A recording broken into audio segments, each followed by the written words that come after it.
адабиёти бадеӣ ё каломи ҳунарӣ соҳаи вижа ё махсуси ҳунар аст, ки дар шакли зебоии бадеӣ тавассути рамзу образҳо инсон ва ҷомеаро бозшиносӣ мекунад. ба қавли дигар, дар ниҳоди инсон, дар мағзу шуур ва тафаккури ӯ инсонвор зистан ва ҳунари мустақилона андешиданро меомӯзад. аз ин рӯ, аз навъи дарс ва чӣ гуна таълим додани адабиёти бадеӣ рушди ҷаҳонбинӣ ва ахлоқу маънавиёти насли наврас вобастагӣ дорад. адабиётшинос ва публисист Ҳафиз Раҳмон аз зумраи он устодони донишгоҳи миллист, ки наздики 30 сол аст ба донишҷӯёни ихтисосҳои филология, журналистика ва муносибатҳои байналмилалӣ аз фанни адабиёти ҷаҳон дарс мегӯяд ва дар ин соҳа таҷрибаи фаровон дорад.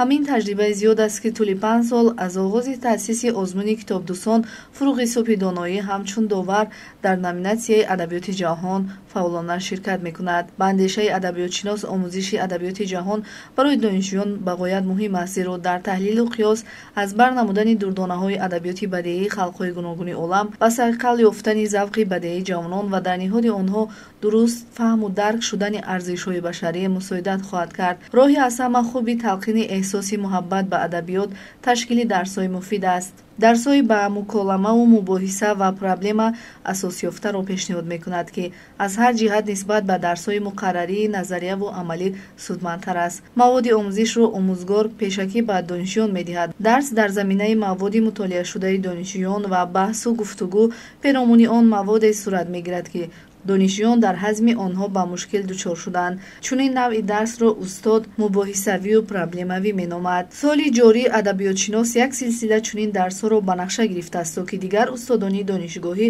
аз ин таҷриба истифода кунанд. дарси навбатӣ дар факултаи филология барои донишҷӯёни соли сеюми ихтисоси забон ва адабиёти тоҷик баргузор шуд ва мавзӯи он зиндагӣ ва осори безаволи нависандаи маъруфи амрикоӣ Ҷек Лондон буд. таъминоти инсон зиндагӣ кардан аст, на вуҷуд доштан. зиндагӣ ва эҷодиёти Ҷек Лондон исботи ҳамин сухан аст. осори ин нависанда ҳар касро талқин мекунад, ки сари мавзӯи дуруст зиндагӣ кардан, яъне зиндагӣ бошарафона андеша кунад. дар дарси мазкур шогирдон перомуни қиссаву ҳикоя ва романҳои нависанда Мартин Иден, Гурги баҳрӣ, Ашки сафед ва силсилаи ҳикоёти нависанда баҳсу мунозира карданд. муаллим онҳоро бо диққати зиёд шунида, андешаҳои худро ҷиҳати такмили дониши донишҷӯён баён мекард. дарс бо муқаддимаи хеле мухтасари муаллим оғоз шуда, сипас донишҷӯён паёпай бо маърузаҳо суханронӣ карданд. ҳар кас ҳақ дошт, ки зимни баромади донишҷӯ дар ҳамон ҷойҳое ки андешаҳо боиси баҳс мешуданд ба муколама ворид шавад ва маърузагарро ислоҳ кунад. вақти суханронӣ на беш аз 5 дақиқа бояд идома мекард.